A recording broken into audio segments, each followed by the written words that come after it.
we're doing it to help people. We're doing it to help officers through their trauma, by simply knowing that you're not alone. Because I know that was huge for me. Knowing that there's, trying to break some of the stigmas of law enforcement, of suck it up, buttercup, don't talk about it, all that kind of stuff. It's okay to go get help. It's okay to get therapy. It's okay to talk to people, whether it's peer support or your chaplaincy. We did it to help marriages too. Again, we're great at solving other people's problems, but when we get home, we don't want to communicate with our own spouses. And I kind of get it too, right? But frankly, I think that's why we have such a high divorce rate in law enforcement. And so we're hoping that sharing our story and encouraging people to communicate might save a marriage or two. Welcome, Trial Tappers. Who are Trial Tappers? People that find hope, resilience, and post-traumatic growth after life's trials and traumas. Today, I'm honored to talk with Scott and Liz Brown, who have worked, and Scott has worked with the Sacramento County Sheriff's Office for over 21 years. And Liz is the founder and current director of the Sacramento Sheriff's Office Spouses and Family Association. They've been married since 2004 and are lovingly raising their 3 boys.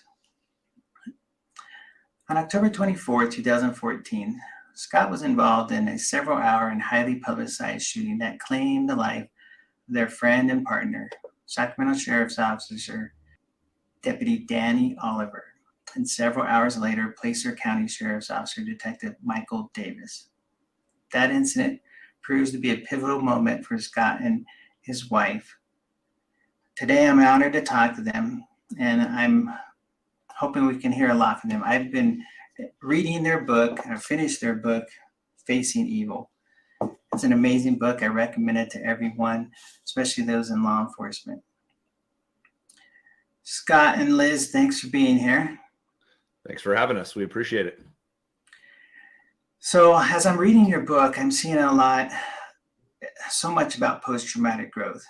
And I just want to give a little bit of overview of post-traumatic growth for those who may not have heard about it. So the theory of post-traumatic growth came out of the 1990s. Dr. Richard Tedeschi and Lawrence Calhoun, they coined this term of post-traumatic growth, trying to get away from post-traumatic stress disorder, but the idea of growing. So they found that after interviewing a lot of people that have been through trials and traumas, that they have grown in one of 5 areas. Either they found some new personal strength, or they were able to relate well to others, or they had a new appreciation for life, and possibly some new spiritual or existential change. And finally, that they found that there were some new possibilities that they were able to do after this. So Scott and Liz, I'd like to ask you some questions, and I'm going to let you go wherever you want to go. I'm just going to maybe guide you on some of the things that I saw in the book, but can you give us an introduction, history of how this all came about, and please take as much time as you want. Okay, well, I mean, I could go back way far, to college days and everything like that, but basically, I started with the Sacramento County Sheriff's Office in 2002, did our normal path of, academy, jail, and then patrol. When I went out to patrol, that's when I first met Danny and a whole group of guys. We were all stuck on our graveyard shift, working 10 at night till 8 in the morning, bunch of vampires out there chasing people in the middle of the night. Loved every second of it. We had a great supervisor, a great team. We all got along. Did a lot of trips together as a group, and really, really got together there. And then the budget crisis happened. Everything went to hell in a handcart in 2009, I believe it was. And people got rolled back to the jail. Our department fired 170 people, which was unheard of. Most of them got hired back, but it was a lot of people. And I got rolled back to the jail, so the group kind of got separated for a little while. And then when I rolled back out, I was back on graveyard again. And Danny had moved over to our POP team, which stood for Problem-Oriented Policing. He was there for a while, and we were talking, and he told me I needed to get off graveyard. And he was the one that actually convinced me to go to the team. He's like, dude, you got to get off graveyard. It's super fun. We're arresting people. We're doing proactive stuff. We're doing undercover stuff. It's awesome. Finally, there was an opening put in for it. And I totally believe with Danny's help, I got the job. And we were running and gunning. We loved it. Our small team was arresting 60 to 70 felony arrests a month. That was back when dope was still illegal in California, like meth and heroin and all that. We weren't citing people out like we are now. But we had fun. And then, but it wasn't just a work relationship. We vacationed together, helped them move. We're buying, went with them to buy a car, that kind of thing. And that's one of the things we try to explain to the public. When we say the word partner, they're thinking of that coworker at work that they see when they get there, maybe exchange some words at lunch, and then they leave, right? Any cop knows that it's different for us, because not only are we there, we're with them all the time, but we're also putting our lives in each other's hands. And especially on this team, like, we'd spend 16 hours in an undercover van, and not all of it was action, right? So what do you talk about? You talk about your family, your kids, your faith. You talk about everything. So you get really tight with these guys. And Danny was awesome. Him and I couldn't have come from two separate backgrounds. He grew up in a rough neighborhood, mixed blended family, the only kid of the combined family, youngest boy, just rough and tumble kind of guy. And I grew up in pretty much the American dream, white picket fence. Parents met when they were in high school, got married, got 2.5 kids. I'm a twin, so my brother's technically the half. And, and went to, a decent high school and all that stuff, right? But we got along great. For some reason, him and I clicked, and we loved it. So particularly that day, we were doing we helped out our probation division that morning, picking up somebody for them, and went to the jail. And on our way back, there was a Motel 6 in our area, which every place I've ever mentioned the word Motel 6, everybody rolls their eyes. So they are, it's not a great hotel. And in this particular one, it was easy. It was like driving. You could drive with your back door open, and you could pretty much let the criminal jump in, because they were all over the place. So anyway, on our way back, we decided to go through there looking for guns, dope, whatever it was. And that's when we contacted Bracamontes in the back, which is where the main stuff took place. And we got out, we approached. It was a consensual contact kind of thing, just to see what he was doing. And Danny approached the driver's side. I approached the passenger and contacted his wife. And within seconds of the initial contact, I heard some shots come out from the driver's side, about 6 of them. I looked up, I didn't see Danny. And as I was kind of figuring out what was going on, all this in a matter of seconds, he popped up on the driver's side and leveled his gun at me. It was a handgun, and started firing. And I knew it was firing because I heard the first one, and then I saw the muzzle flash, but I didn't hear anything after the first one. And I felt them going by my neck. I felt them whizzing by my ears. It couldn't have been by much, but he was missing by a little bit. I returned fire. He ducked down. I was trying to fire where about the area he ducked down through the back window. And when I went to go kind of reassess the situation, that's when I saw the front post of an AR come up, and decided I had a 9 with 3 rounds left and should probably take some cover. So I did. Got some radio traffic out, a whole bunch of other stuff in there. And then as I was making a plan to go re-engage the suspect, he backed up. And I'm not going to go too into those details, but he backed up and took off. And by the time I recontacted the scene, got up to where he was at, I saw Danny on the ground, gun still in holster, and he had a hole in his forehead. I'd been around long enough at that point. It was about 13 years. I knew immediately that he was dead. The body was still figuring it out, but he was gone, and I knew it right away. And then just tried to get some more traffic out so nobody else came across this guy without being prepared. Was yelling at people on the balcony to go inside but not go anywhere. It was chaos. And eventually one of my beat partners showed up, pulled me off of Danny, and threw me in a car and headed towards the station house. And that's when I ended up calling Liz, and pretty much just crying into the phone, just telling her I'm okay. But that was all I could get out. I went from, going 1,000 miles an hour to not even I probably couldn't have spelled my name. And then that was it for me for that scene. But then the suspect, just to give you the full story, he continued on, carjacked several other people, shot a civilian, and then ended up in Auburn area, where he was contacted by some Placer County deputies.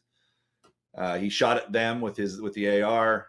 He actually jumped in their patrol car, which they had to abandon to get away from the gunfire, and then left his wife at the scene, took off again.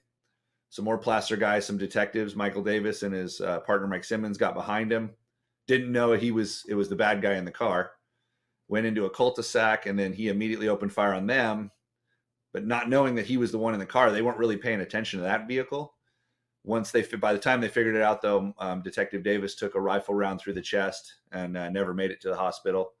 And another deputy took a frag round in the hand. And then the suspect fled down a hill, through a canyon, a whole bunch of other stuff, into a house where it was surround, call out, gas, and then he eventually crawled out on his hands and gave up.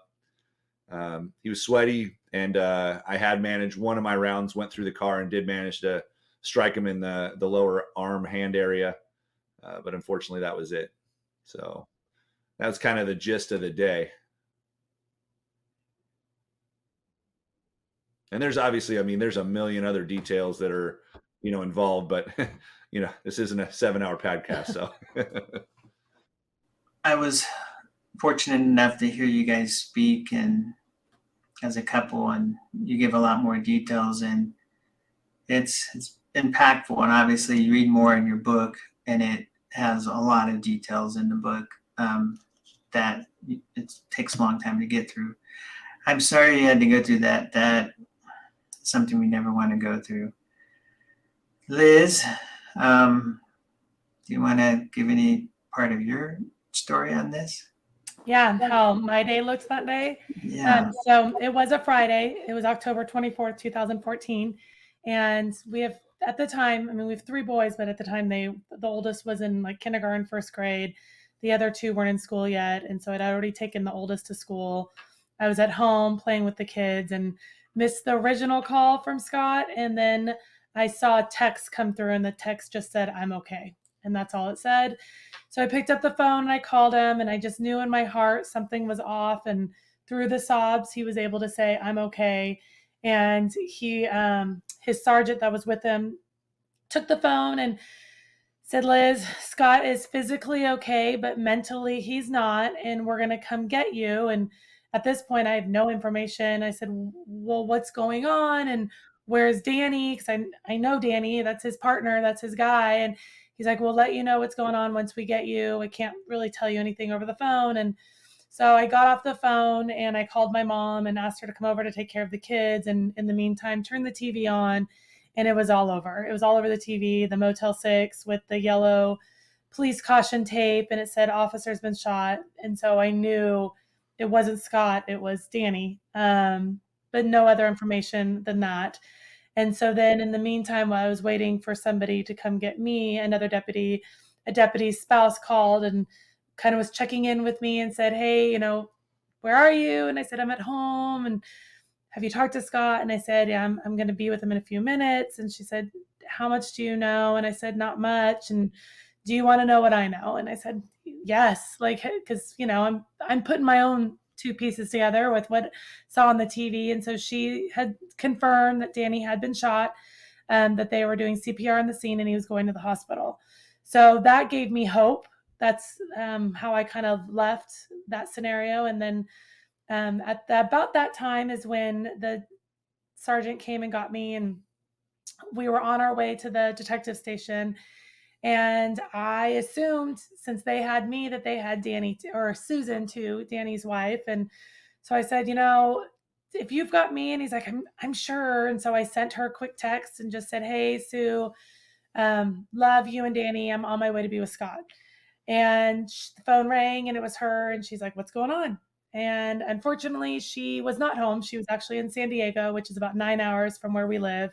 She was at a work conference. And so my assumption of her knowing what was going on was wrong. But luckily, because I was able to contact her, I was able to kind of put the wheels in motion, I guess, with her. I gave her as much information as I had. Thank goodness I didn't have all the information, but it was enough that I could talk to her coworker and just say, "Please keep her phone on you. I really feel like it's going to get worse before it gets better. I know there's somebody somewhere trying to get a hold of her." And in In the meantime, she was able to contact her sister and kind of get the wheels in motion for her family and let them know what was going on, because they were seeing it on the news too, but nobody knew that it was Danny. And so, and what, about a month before that, they had just moved to their basically home that they were going to retire in. Danny was about 3 years from retirement. So his paperwork wasn't updated, the address wasn't updated. They were trying to find her, but they were going to the wrong address. So there was a lot of kind of, as you can imagine, chaos, not just with him, our evildoer, being on his rampage for the day, but just the department itself trying to contact the family and get us connected, as well as to figure out who this guy was. And they didn't have him in custody for a few hours. So many different things were going on. Once I got to the station, I was able to tell somebody right away, like, here's Susan's phone number. This is where she's at. Please get her. And so they started that situation. Then I went to Scott. He was in one of the sergeant's offices, just kind of pacing and nervous energy, crying, not knowing what to do. And I just kind of sat back, and I definitely was in shock. When we sit and think about it later, it took about 3 days for me to even cry. I think because of the state Scott was in, I had to not be in the same state. So I had to be strong enough for the two of us. And there's no preparing you. There's no tools in our toolbox for a day like this. There was no way. I mean, we talk about, as a spouse, getting that call. And I had gotten the call about twice before. Once he was in a car accident in the middle of the night, and he was in a shooting before. But the outcome was always good. He was healthy. He was fine. He wasn't injured. Everything turned out like it was supposed to. But I definitely think that helped us be kind of as prepared as you can be, which you really can't be prepared for a day like this. And then our chaplain, actually from our church, was right behind us. And so we went into a conference room for about 45 minutes or so and sat with the chaplain. And poor guy, I mean, talk about being out of his element. This was a first for him. But he just said, I just prayed on the way here, and I'm just going to be led, and we're just going to see how it goes. And it was unbelievable. He would just kind of open the Bible to verses that were dead on, exactly what we needed to hear, started to calm Scott down. He was able to tell us what had happened. And I think for Scott, that was really the first time he had said everything kind of out loud. And we left that meeting, walked into the detectives area, I guess their bullpen, whatever you want to call it. And one of the guys TV was on, radio was on. I mean, all the things were going on, and he's kind of talking to himself, and he's trying to make sense of everything, right? Like, he carjacked somebody, she shot somebody, and he's sort of talking out loud, not having any idea that we were standing behind him. And so we're kind of listening, going, wait, is he talking about, like, the guy that you just, wait, what? So we realized our guy kind of was on a rampage, that he just kept going. And so with the tips and information coming in, and he finally realized we were behind him after he said another deputy had been shot. And that's kind of how we heard about Michael Davis, but we still didn't know who it was or really what the details were. But it was enough that anything we did to kind of calm Scott down was out the window. And you can kind of talk about how that felt to him to hear that. Well, yeah, because I mean, Danny was my friend. He was my guy. He was my partner, and my job was to watch his back, and his job was to watch mine. And at the time, especially at the time, so raw right afterwards, I had an extreme amount of survivor's guilt. So what did I miss? What could I have done wrong? Or the what ifs were drowning me, along with a whole bunch of other things. And so I felt obviously extremely guilty for Danny. And then hearing that news, at the time, I felt like I might as well have walked up to Michael Davis and pulled the trigger myself. I felt like I had done that directly because I didn't take care of that guy in the parking lot when I had a chance, right? Should I have stayed when he came up with the AR? Did I wait too long to re-engage the vehicle? I should have stopped him, and that was why Michael Davis was dead. That was the end of the story. That was solid concrete for me at that time. And it just sent me into, like she said, right into an additional tailspin. I was right back to any progress they'd made was gone, and actually amplified. It was worse. Oh, that's that's hard to hear the struggle that you went through, and yet when we look and we talk with post-traumatic growth, we say, you're having normal reactions to some abnormal events that it's just overwhelming, the emotion. I appreciate both sharing those things. Um, I appreciate you not going into all the gory details, and you can get that if you want to read the book, but this is definitely an impactful story. When I hear Liz, you talk about your experience, we talk often about how this is wives have secondary trauma and then are not really addressed as much, or maybe not the attention given towards the wives. Did you experience that? Do you have anything to say about that? Oh, absolutely. I mean, what we realized too is, Scott goes to the academy. He gets tools. He learns hypervigilance. I'm saying it right. Hypervigilance. He learns how his body may or may not react, right? Like they go through so many of these trainings, and thankfully, even more now than they used to, right? They're talking about wellness in the academy. They're bringing it to their attention, what can happen, but they don't include the families in those discussions. And as a spouse, I didn't go to the academy, right? Like I don't have those tools in my toolbox, and I had no idea how, when, what are the red flags, all the things that I'm learning. I feel like I'm still learning, but I've learned now. And in that day too, it kind of, thankfully, I mean, I say really the Holy Spirit took over. I prayed and I was out of my element. I had no idea. Oh, see, now I get emotional. My superhero, my man, right? My big, strong man is broken, very, very broken. And how am I going to help him? This is not um, our partnership, right? This is not the relationship that we had. Um, he's the officer, he's the strong one. And so roles reversed very quickly that day. And I had to be the strong one. And like, kind of like I said, no emotion, like really just very matter of fact. We joke about our union. Our vice president got assigned to us and the president was assigned to the Oliver family. The vice president was assigned to us. And um, one of the things he was kind of saying is, what can we do to help you? What can we do to support you guys? And I had no idea. He goes, well, what if we put you in a hotel for the evening or for the weekend? I'm like, oh, absolutely. Like, let's not go home. Home's a mess. Remember, I'm a mom of 3 young boys. Home's a mess. I'm sure there's dishes in the sink. I'm sure there's laundry on the couch. Like, yes, let's do that. Like, that is the last thing Scott is going to be today as a father. He's not even a husband right now. He just is a broken partner and friend. He has lost his friend, partner, his career, right? Like everything is just broken right now. And best thing we could do is really not go home, just be someplace safe. And as we're discussing it, I started to just say things like, but we need a suite, not just a hotel room, because people are going to come visit us, and nothing more awkward than coming and sitting in the bed together. So we need a sitting room separate than the bedroom. And we'll probably need a hot tub because there's only so much sex I can do to relax him. So we need I mean, things are just coming. I literally still today have no idea. It's not like somebody told me this is going to be helpful. Thankfully, because I share this enough, it's helping other people.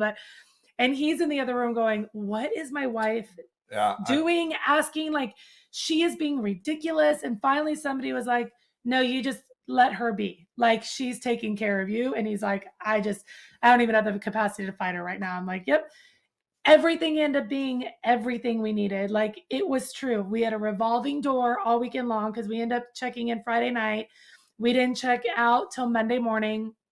Revolving door all weekend. His partners, his family, our friends, and like people just wanted to see him and come and be together. And they brought food and whatnot. But it was definitely, it's hard. It was a safer place than being at home. So that was that was, I was saying, and then for me as a spouse in a situation like this, I ended up being asked to meet Susan. So I said Susan was in San Diego. She had to fly home. And once we knew that Scott had to go do interviews and he had to walk the scene and I couldn't be with him anymore, we agreed that I needed to go be with Susan because Scott definitely couldn't that day. Emotionally, his guilt was really overwhelming. And so and we said, like, we just had gone camping about a month before. So Susan and I are friends, like we have a relationship. And so I decided, I got escorted to the airport. And once I showed up at the airport, at that time I was told there was about, I don't even know, 20, 30, 25 people there. You are our eyes and ears. Nobody knows who Susan looks like. Nobody knows who she is. We need your help to figure out, because she's arriving right on a Southwest plane. What, 150 people are on that flight? So thankfully, I still never knew, but Southwest knew who she was. She had been told before she got on her flight that Danny was gone.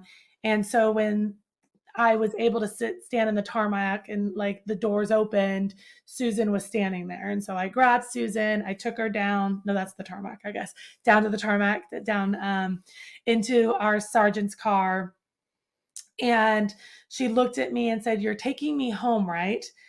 And that was probably the first time I didn't have words. I couldn't say it. And the sergeant said, "No, we're going to go be with your family." And they're at the coroner's office.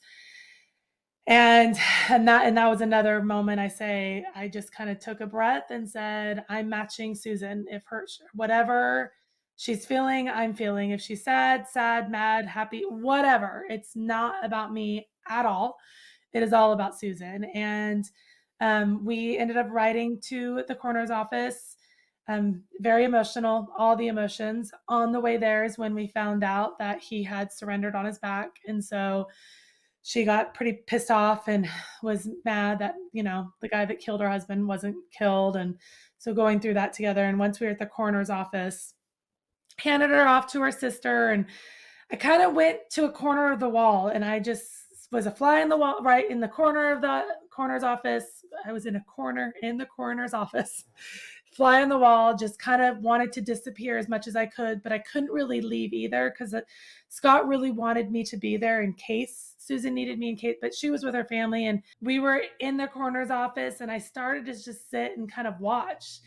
And I watched Susan with her family and her daughters and Danny's parents. And then a couple of Scott's partners came. That's when it actually hit me.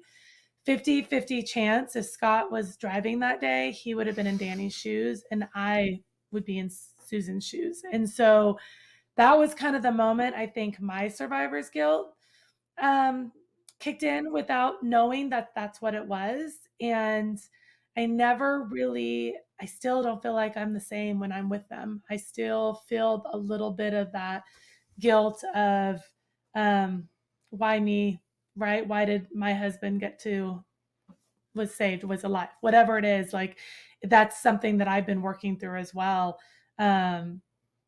We've had conversations. I mean, Susan and I have had conversations about that with Scott too, and which has helped, but that's definitely something as a spouse, no one quite prepares you for. It's always that fear in the back of our head. And to be that close was frightening. And it's been something that we've had to work through.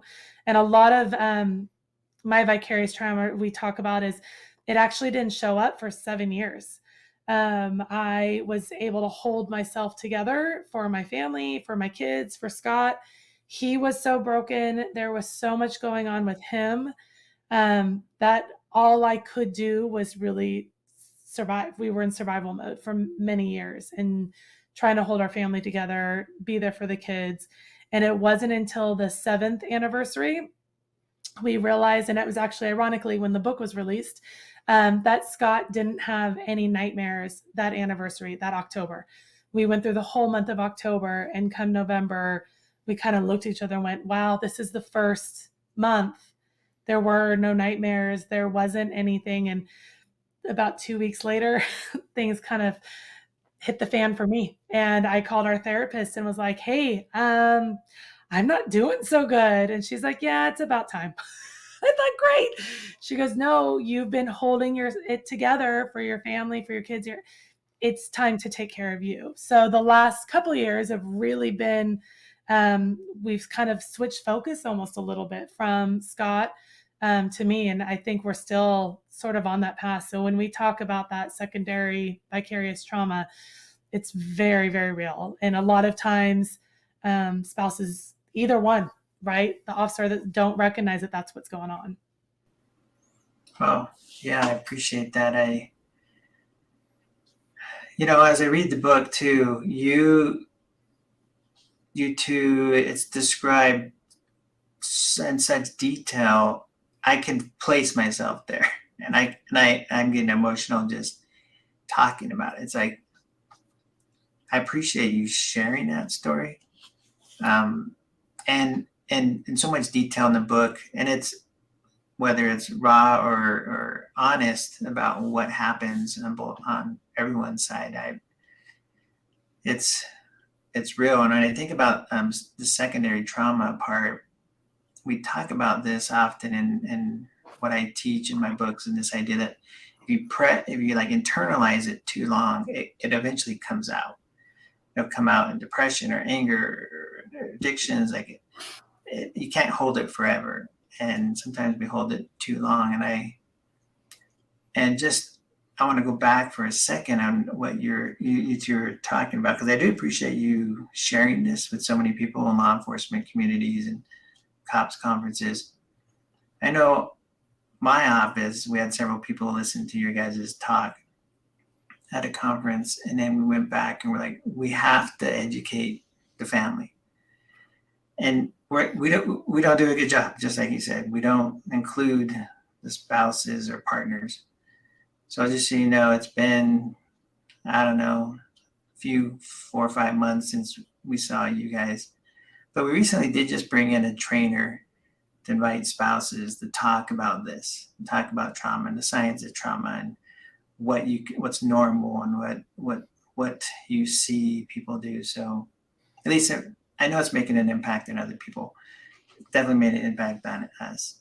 Awesome. Well, we appreciate that. And when we came out, when that book finally came out, there was a lot of debate amongst us. Like, we were like, okay, this is a lot of us, right? I mean, this is, and we're open, but we knew that if we weren't going to be open and honest and completely raw in it, there was no point in writing that book, because I know, at least for the officers that read it, if we filled it full of some touchy-feely or edited it down or watered it down with some BS, they would spot that right away, because that's what we do. And then everything we said after that point would not be credible. So it was kind of an all or nothing kind of thing, and then there was also, I was adamant about getting both Oliver and Davis family full permission, which we did. Anybody whose name in there, obviously. But I still had apprehensions of people, questioning my motive and stuff like that, why we're doing it. And for me, it was easy why we're doing it. We're doing it to help people. We're doing it to help officers through their trauma, by simply knowing that you're not alone, because I know that was huge for me. Knowing that there's, trying to break some of the stigmas of law enforcement, of suck it up, buttercup, don't talk about it, all that kind of stuff. It's okay to go get help. It's okay to get therapy. It's okay to talk to people, whether it's peer support or your chaplaincy. We did it to help marriages too. Again, we're great at solving other people's problems, but when we get home, we don't want to communicate with our own spouses. And I kind of get it too, right? But frankly, I think that's why we have such a high divorce rate in law enforcement. And so we're hoping that sharing our story and encouraging people to communicate might save a marriage or two. We wrote it for the public, because the public watches these shows that are mostly entertaining, but they take them as fact, and they're not, right? And they think we go through these things and then just walk away without any scratches. But part of it was to educate the public that we go home and we take this stuff with us. It doesn't stay at work. Some of it stays longer than others. Some of it we are able to just disregard. But something like this, I'm going to live with for the rest of my life. My family is going to live with this for the rest of our lives. We'll continue to heal and grow, but it's never going away. There isn't a day that I don't think about Danny in that day. And then and last and certainly not least, we wanted to make sure that we included our faith in there, because it was a huge part of our journey. And, my hope was that somebody that was reading it might have an emptiness or a hole or something that they're missing in their lives. And maybe they read it, figure, and see what we went through and how much we leaned on that. And maybe they pick up a Bible or walk into the church for the first time, because they're, they want to give it a shot. So several facets to that, but having that feedback of people like you guys are making a change in your apartment or in your community because of something we said, that's huge and definitely encouraging, and we really appreciate that. No, yeah, I appreciate you sharing that. And when we talk about Brene Brown is an author, social worker, and she talks about this idea of the power of vulnerability. And especially it's hard for men to be vulnerable, and they share, how you're really feeling about things, and that it makes you more powerful. And there's nothing more powerful than being able to say, I'm struggling. When you talk about the spiritual journey, in my books, I have a couple books, one of them called Trial Tappers, and we talk about this being able to draw on some unseen power. And when you look at post-traumatic growth, that's also this idea that they found people that have gone through many different trials and traumas in their lives, that they were able to rely on some spiritual or existential power, however they wanted to name that. You share a lot about this in your book, about your spiritual journey, how it grew. Can you give a little bit more about this? Because I just, whether it's the men's groups you're going through, or Bayside Church, or the forgiveness, there was so much in there that I found very important. Yeah, I'd love it. It's actually, ironically, this is actually one of my favorite topics to talk about with people, because we don't, as being part of government, right, whether it's little or big government, we don't technically get a chance to talk about spirituality very often, because it's, not something that they really push. And we always have to clear it when we go to something. Hey, are we allowed to talk about our faith? And almost, they always say yes, but they say keep it down, right, kind of thing. But yeah, so just to give you a little background, like we both grew up in the church. Liz here is a PK, a preacher's kid. Lived in the church camps and all that other stuff. Me too. My mom was a preacher's kid, but we grew up in the church every Sunday, no matter what. And, Bible studies and stuff like that. But my church that I go to now, Bayside here in Granite Bay, one of the preachers a long time ago, he always had two kinds of Christians, right? There's big C and little C. The little C were the people, you go on Sunday and you throw some money in the plate, and you go to church on holidays and all that other stuff. And you're relatively, and the Bible a little bit, but you're not necessarily living it, right? You're not outwardly, you don't talk about it. It's kind of like a side thing that you kind of do a little bit. And that's how we were living, and it was going along for us. And then after this happened, it was a wake-up call. I don't know how else to say it. I know sometimes it sounds a little cliche to say, you don't really realize these things until you're faced with death. And I mean, I'd come close to a couple times, whether I registered it at the time, but being on the job for that long, and a couple shootings and some car accidents and just some scenes where I walked away later, and me and my partner are like, man, that could have gone anyway. We are lucky, both of us, right? But it didn't really register until this one, with the bullets going by my head, and then seeing my friend and my partner in the same uniform that I'm wearing on the ground, and he's no longer with us. And several things stuck out to me. And one of them was with Danny. We spent all this time together, like I said. I mean, anywhere from 12, 16 hours a day together. And we talked about everything on the planet except for my faith. And why is that? I have no idea. I don't know if I was afraid. I don't know what the reason was, but I never, and to this day, that is one of my biggest regrets with Danny, is I don't know where he stood. He didn't know where I stood. I don't know where he stood with the Lord. And that to this day bothers me. And I swore to myself after that day, that would never happen again. Somebody that I truly cared about, I would make sure I shared where I'm at, and I shared my experiences, and I shared, what the Lord did for me, and that Jesus Christ is my Savior. And you know what, if they took it or left it, that's up to them. I can't really, do anything about that. But, I was going to do my best. It's amazing what happened that day. Several miracles, and we talk about them in the book too. But I would have never prayed in front of a group of people. And, a year or so later, I'm helping lead a men's group and praying in front of, 75, 80 guys. Right. We were never really part of small groups. We joined one of those. The church was my safe place, and it was hard immediately after because I couldn't be in crowds. It was overwhelming. The first big service we went into, I started crying because I just felt like the walls were caving in around me. And our church was awesome. They gave us a green room, a small room where we could watch it on a TV until we were ready to go back into the main service. And they came beside us in so many ways. It was ridiculous. But, and then the miracles, like I said, the Lord continues to work through us. We always pray before we talk that we say something that will reach somebody at that conference. And every COPS conference, especially that we speak at, we say something different every time. And we have a PowerPoint and all that stuff, but we always bring up something that we never brought up before and we can never know why. And then usually the next day or in an email, somebody says, I really needed to hear whatever that was. And so it's really cool to hear that. Plus just the fact that I'm alive, right? I had to come to grips with that. And it having my faith played huge into my survivor's guilt. Because although I suffered with it for quite a while, don't get me wrong. But I had to come to grips with why was I alive, right? Why Danny and not me and all this other stuff. And Susan even said, hey, Danny would have, if Danny had to pick, he would have wanted you. And I could never understood that, right? And everything else. And the first thing I came to grips with was, you know what, if the only reason that the Lord saved me that day was to raise my 3 boys to be 3 good men, that's enough, right? We need good men in this world. If I had daughters, I'd say it about them too, right? Good daughters, but I have 3 boys, so the world needs good men. And so if that was the only reason, then that's good enough for me. But through getting asked, and none of this started off with us initiating it, but getting, asked to speak at stuff and getting the book out and just, doing some of these conferences and stuff, and the feedback we've gotten from some of the people we've talked to, it just reiterates that he had plans for us and he continues to have plans for us. And it's just bolstered us even more and more in our faith and what our mission is in this world.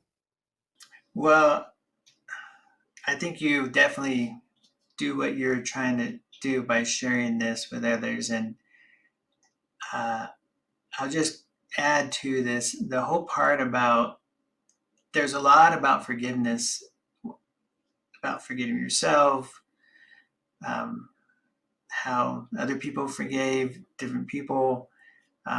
That's a difficult subject for a lot of people. I do counseling and also I'm a licensed clinical social worker. And in this idea of religion or spirituality, you mentioned this in the book, and I totally agree, as I see that some people will pull away and some people will go towards when there's a crisis. And the forgiveness part is a really difficult thing and to maneuver. So I really appreciate you sharing all that. I think you are impacting a lot of people with this. Thank you. Yeah. Forgiveness was hard. I remember hearing a song on the radio one time, one of the Christian radio stations I was listening to at the time, and there was a song about forgiveness, and I couldn't even begin to tell you which one it was. But I remember coming home visibly upset and almost crying because, it was talking about how you're supposed to forgive people, and I could not. I'm like, I don't want to forgive that guy. There's no way I'm going to forgive that guy. It's not happening. Endo story, right? But then on the other hand, it made me feel like a bad Christian, right? Because we're supposed to forgive those that have sinned against us. And I could not even fathom, I couldn't even go down that road. It wasn't going to happen, right? And then, several things happened that kind of led me to an epiphany, as you were, right? I got to know Jason Davis, Mike's brother, who was also an officer with Placer County at the time. And what I didn't mention earlier is Mike Davis was killed 26 years to the day that his father was killed in the line of duty with Riverside PD. And Jason was actually driving to the scene as a SWAT sniper, not knowing that he was heading to the scene where his brother had been killed. And it dawning on him like, hey, today was the day Dad was killed. It would really suck if I died today. Not knowing that he's going to his brother, right? Just so many crazy coincidences. But the reason I tell you that is because Jason, of all people, with his faith, he almost immediately started praying for the suspect, praying for his salvation, praying for him to find healing, right? And I'm like, how in the heck are you doing that, right? And even in his victim impact statement, he was up there saying how he forgave him. And I'm just like, I don't, And one of the things that Jason said was, what I realized is I'm not forgiving him, right? I'm giving myself permission to move on. I'm giving, and then had another person explain it to me that you're not forgiving his actions in any way, shape, or form. You're giving yourself permission to not let him reside in your heart, and you're not letting him kind of take up space, right? So it's not the definition of forgiveness that I had in my head of like, I got to forgive what he did and I'm going to be okay with it, because that's not going to happen, right? I had to mostly forgive myself, and not let him dwell in me anymore, and not let him take up take up space in my head rent free. You know what I mean? Yeah, yeah, and I see that with people is people struggle with this a lot that I work with. Is like, and whether some people find it very empowering to finally let it go instead of poisoning and let the justice or the Lord take care of that later. But for me, I'm going to go forward with this. So I appreciate that. Yeah. I mean, I had to, again, like you said, come to that. I'm like, and like I said, I think about it every day, but I don't think about him every day. Right. And, once I decided to do that, it was a game changer for me. So. Yeah, I appreciate that. Now, for both of you kind of talked about this, and in my books, I talk about this idea that you need to humble yourself enough to accept help from others. And in post-traumatic growth, this is a big theme that they found that people stepped up that helped them get through this trial. People that maybe they didn't expect. And then this idea that I hear you guys talk about this a lot of different people, and I appreciate you talking about the miracles or the different things that people had come into your lives. But can you share some of this about how people stepped up and helped you? The food and stuff Well, like that. it definitely, yeah, we found our community, our tribe. I mean, we had a meal train that was set up for 3 months. And at first, kind of like you were saying, we couldn't figure out why so many people wanted to do stuff for us. And we realized a lot of it wasn't really for us. It was their way of grieving Danny, and it was their way of trying to just make sense of it and be a part of something. And a lot of times people don't want to just give money. They want to help with a specific need. And once we stopped fighting it and realizing it actually wasn't about us, it was their way of grieving as well. And we just started to say yes. And it was like, yes. Okay. So we had situations where the meal train literally 3 months. I mean, it ended up being the biggest blessing, because when we were in, like I said, survival mode, especially with 3 little boys at home, at the end of the day, the last thing we wanted to do was make dinner, was to take care of you. I mean, let's be honest, that's how sometimes it is still today too, with how crazy our schedule is. But back then, I mean, we were just trying to remember to breathe and get through the day. And so the meal train was unbelievable. We had one family that their mother-in-law was in town. And so they said, you know what, can you just take our nanny for the week? She's already paid for. My in-laws are here. I have a feeling you could use her more.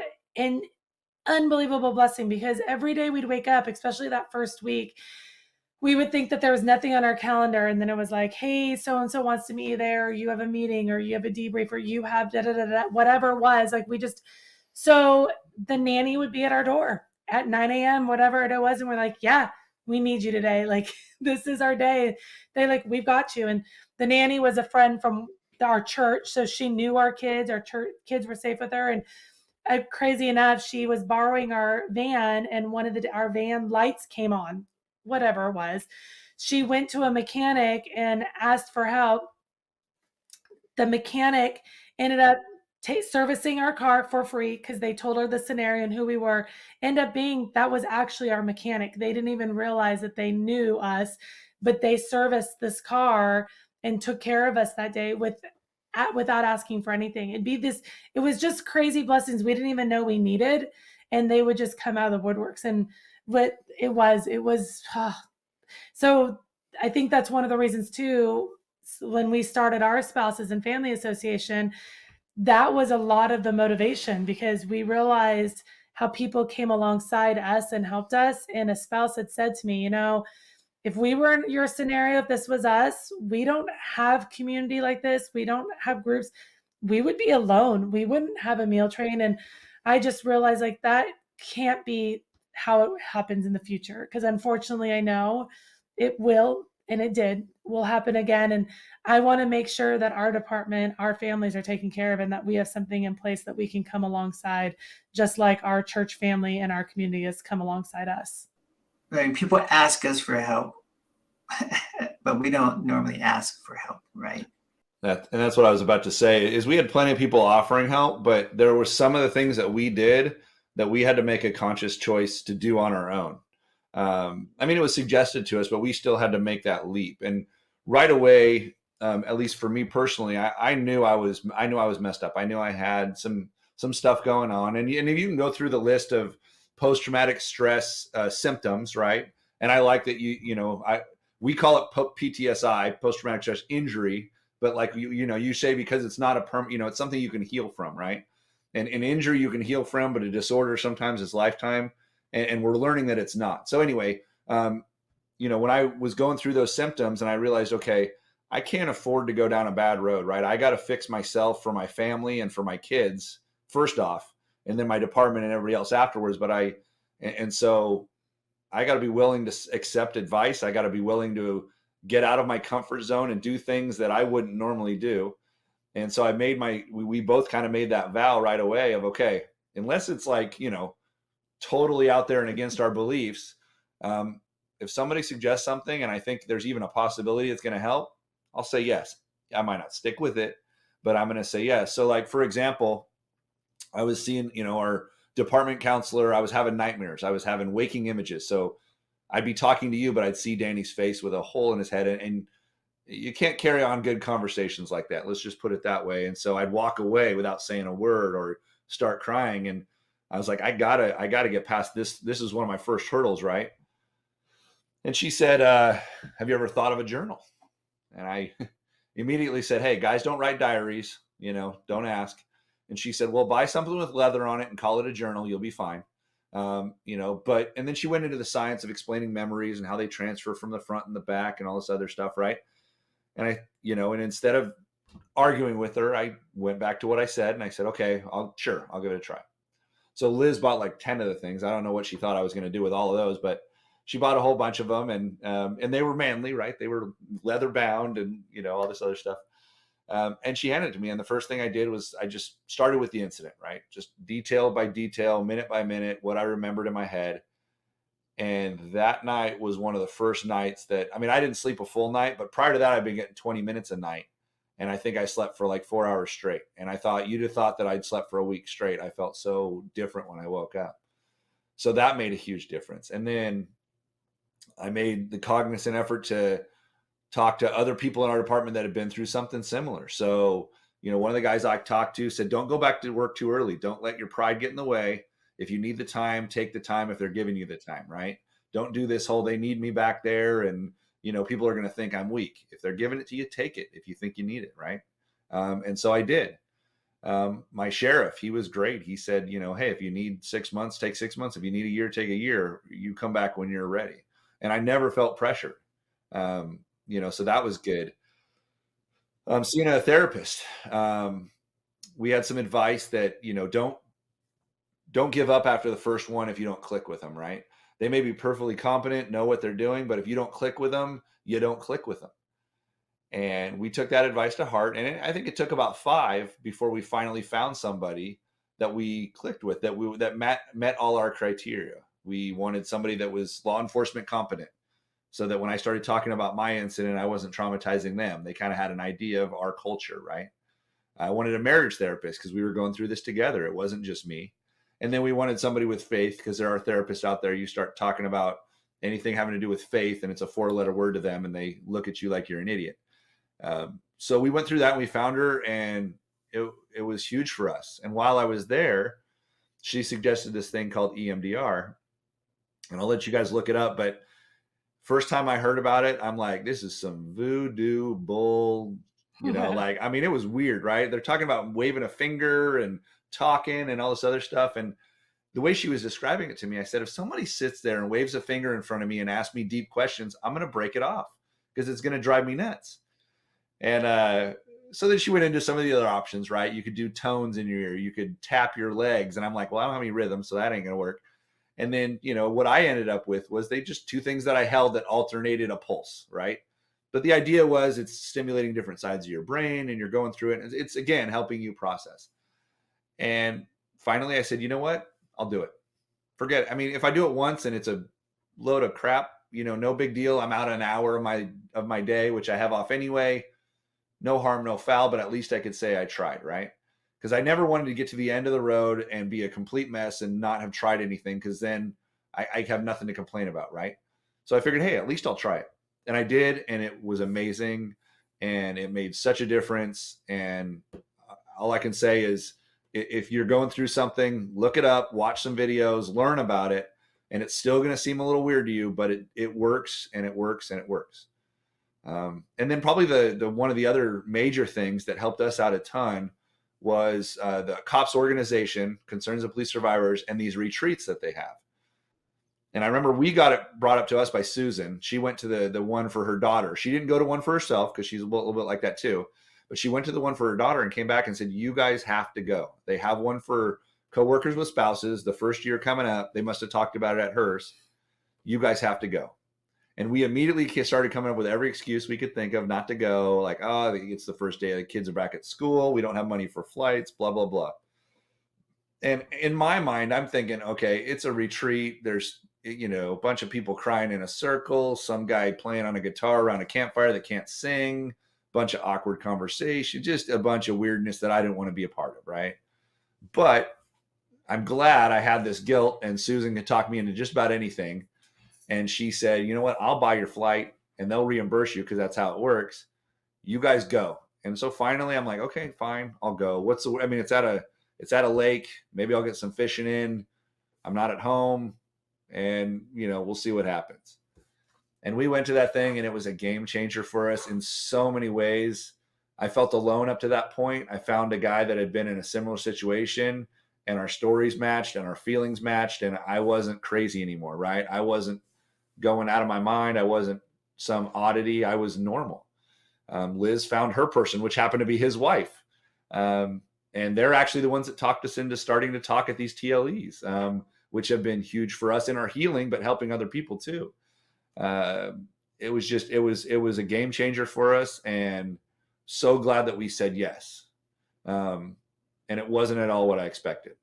There was a little crying, but that's because we're talking about some deep conversations. But the rest of it was just people that knew. I didn't even have to say a word, and they knew what I was going through, and I knew what they were going through, because we were all going through something similar.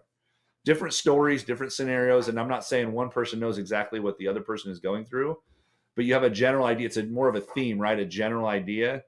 Like, we both understood loss. We both understood trauma. And if they didn't want to talk about it, or they only want to share part of it, cool.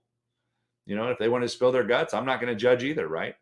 And it was amazing. And we continue to go, and we continue to be a part of that. And just the ability to say yes, get out of your comfort zone, do these things to make yourself healthy, whether it's something you would normally do or not, because we're fighters. We wouldn't show up to a scene and be like, hey, you know what? This is weird for me. I'm out, right? We're going to get there. We're going to do anything we need to do to make the public safe, or to finish that call, or whatever it is that our task is. And our mental health and our trauma shouldn't be any different. But we give up so easily because it's weird or it's out of our comfort zone. And I don't understand that. And that's why the suicide rate is higher than the line of duty death rate, is because we suck it up and we hold it in. And like you said, holding that stuff in, to me, it was referred to me as poison. You're holding the poison in. And if you let it out, it feels so much better than holding it in. And we've even noticed that to this day, like when COVID hit and some of our talking stuff with the TLEs got canceled or whatever it was, I started, even now I get a little cranky or angry. And we finally went and spoke at one of them, and both of us realized that it was because we hadn't unloaded. We hadn't vented in a while. and it made all the difference in the world. And so sometimes I tell people, and you heard it at the conference, right? If you're talking to your spouse, if you're talking to a therapist, if you're talking to your friggin' dog, get it out. You know what? You got to get it out. So I might have taken a left turn. I can't even remember where we started with this. Yeah. No, that was great. And I, as my thoughts as I hear this is, I'm so glad we're finally, I feel like I've been in the profession more than 25 years, and no one would ever say you went to therapy at the start. It's like, you don't tell anybody. No one goes to therapy. That's a 4-letter word. We need to turn the tide here, whether it's suicide or what have you. And I've been to a lot of conferences. And I'll just say, when I went to my first national COPS conference, I was dealing with my own trauma. I was getting triggered, and I'm like, I need to go talk to someone. They had all these counselors there. And that's when I first did EMDR. And I was like, I'm in. When I get home, I need to go. And I've done all the same things you did. And I know sometimes it sounds weird to people, but those who haven't heard, there's a lot of research around it. And it's really helpful with veterans and first responders to get past that trauma. I'm a believer, so I'm right there with you. Liz, you did a lot of, you're involved in couples therapy. We do have a high divorce rate, and obviously your department, you talk about that in the book. Has it been helpful for you? Yeah, I mean, I think that was really, we still don't know who it was, but we remember the day of the incident, somebody coming to us and saying, hey, by the way, the divorce rate in our department's at 80%. Don't let that be you. And we were like, what do you mean 80%? There's no way. Well, then we realized how many people were on their second and third marriages. And we looked at each other right then and there, and we were like, we can't let this break us. We have to be a unified front. And we didn't realize how powerful making that pact was in the very beginning, because there was a time when we were at the point where I was nicely asking him to go maybe stay at his parents' house for a few weeks so we could have a break, because the D word, the divorce, that never, ever crossed our minds, but maybe having a break did. And that was scary for us to think that we got to that point. But the couples therapy definitely helped. Being a part of the process helped. I think too, knowing that Scott was going to be in this healing journey and we didn't want him to do it alone. So whenever I could come alongside and he could invite me to come to a meeting or come to court or whatever it may be, where I could experience it with him and be a part of it with him. That's why I like that retreat, because it was coworkers and spouses. COPS does have a retreat that's for coworkers only, the survivors, but once they realized they had to include the spouses too to maybe help a few marriages, because these coworkers were coming and saying, this is all great that I'm getting this training and I'm getting to meet with therapists, but what about my wife and my marriage? I'm going home and I really want to save that. So even COPS, the organization, realized that they need to start including the spouses. And that has helped us tremendously as well. Because again, we were able to go through it together, take the workshops, take the weekend away. I definitely think that has helped us for sure. And I'm so grateful for the therapist we did find, because she was competent in law enforcement and in marriage and in faith. And that helped us a lot. One of the things of post-traumatic growth is this idea that people that have been through it and identify it now as I'm in post-traumatic growth, is one area people will talk about is that they found these new possibilities in life, new things that they're now doing that are helping other people. And that's what I'm hearing you say as you're talking about all the things you're doing, you're speaking towards and all this. But you've also done more as I'm reading. Can you tell us more about the different involvement, foundations, things that you're doing? So, yeah. So, I mean, you're right afterwards. One of the things that we realized fairly quickly was that, sharing the story and helping others was crucial for us as well. It's kind of a two-sided thing. I mean, the first time I got asked to speak in front of a crowd, it was at the cops. They call it their black and blue ball. It's here for Northern California. And 700 and something people. And I was terrified, but for some reason I said yes. Michael Stoltzman, the little guy that he talked me into it, and I'm glad I did. I mean, it was one of those things where that actually kind of started us down the path, because afterwards I could not walk anywhere without somebody in this conference, either I knew or didn't know, like hugging me, sharing a story, buying me a drink. Holy cow, by the time the thing was done, I could barely walk. But it was amazing. And so we started that, right? And the journal is what started the book, which, cops and their speaking thing is the one that kind of got us down that road. But we also wanted to do stuff locally. And so one of the things that we each did, with Susan Oliver, we started the Danny Oliver Foundation. And the idea was several prong was to keep his name alive. But also we wanted to, as a POP team member, it was about the community. And so we wanted to reinforce that and help our community. And so several things that we did was we had scholarships for kids for the academy. Because like I said, Danny grew up in a little bit rougher neighborhood, and we wanted to hopefully get people into law enforcement that couldn't normally get there, right? Because it costs money to go to our academy. It's kind of like going to college, and it's not free unless you're already hired. And so we didn't want it to exclude people that would be great officers that just couldn't afford it. So we did the scholarships. But we also did other things. Anytime there was a fallen, we would help that out, the families. Working graveyards, him and I, for so many years, every Christmas Eve, nothing is open. So we would go to that graveyard shift and provide meals for that graveyard shift, just stuff like that. We had a poker tournament every year. Since then, actually this last year, our foundation we folded up shop, not for anything nefarious or anything like that. It was just, with my work schedule, our CFO had to go off to something else. Missy Oliver took over as the president, and she had a baby, and we just didn't have the time for it. And we kind of knew that it was running its course, but the amount that what we got to do with it was amazing. And I had a great time with it. And then Liz started the Spouses Association, like she said, just blessing our department with support and, founding stuff like after shootings in our department, we always have a CISD. I'm sure most departments do, but it's for the officers. Well, thanks to Liz and her partnership with the chaplaincy and everybody else, now we usually have a CISD for the family as well. And it's slightly different format. It's more of a debrief type thing, but now the family can be involved and they can share their concerns and feelings, all because of what she did. And they'll come beside fallen officers, but also, they don't just do the bad, which that we've had, not just fallen, but if somebody's hurt or cancer or whatever it is, and they need a meal trainer, or they need a house cleaner or babysitter, they're there for that. But they'll celebrate births and weddings and stuff like that. I've actually jumped over, and now I'm helping her with that foundation, now that I don't have a foundation to pour all my 2 minutes of extra time into. And then she also was part of How to Love Our Cops. And again, in our need to help people, we overdid it at first. So we still know them. We still are great friends with Vicky and Brent. Vicky was the one that started that.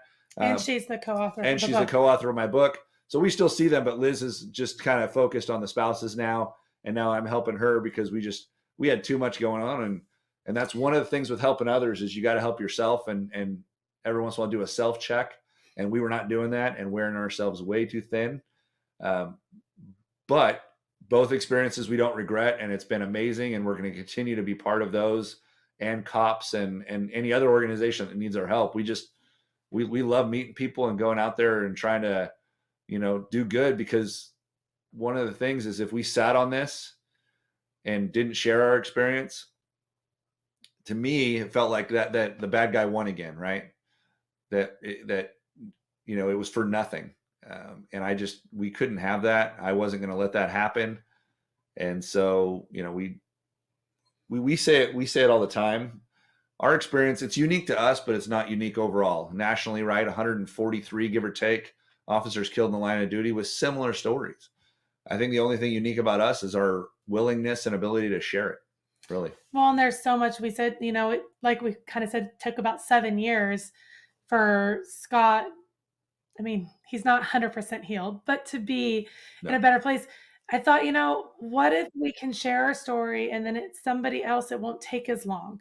It took us 7 years to find maybe the right therapist or other groups or other organizations or retreats and all this resources that we got. If we can share what we've learned, maybe it'll help somebody's path to healing not be as long. And that's what we kind of, from that very first day when we're like, gosh, there's got to be something good that comes out of something so bad, because this is so bad. And we couldn't, like he said, we couldn't sit in the bad. And we did in the beginning. We did too much for too many others. And it took a few years, like when I say my vicarious, for us to sit back and be like, okay, it's time to kind of self-care. We need to put ourselves first. And like you were intentional with our boys, really stepping back and looking at our three boys going, I mean, our oldest is a sophomore in high school. We only have a couple more summers with him.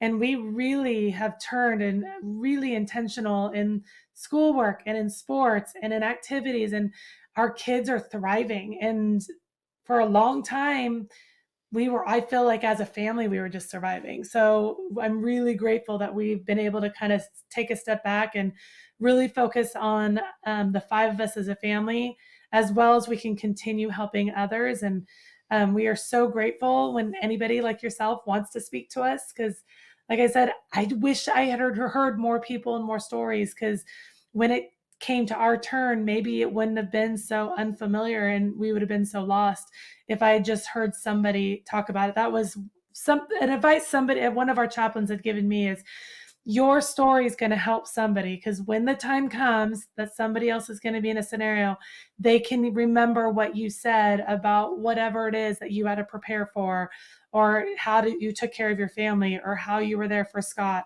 And I thought, okay, because it's true. Everything was new to us. There was nothing I could pull from.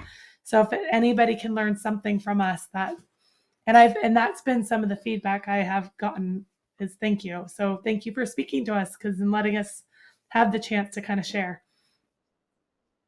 No, I appreciate your time.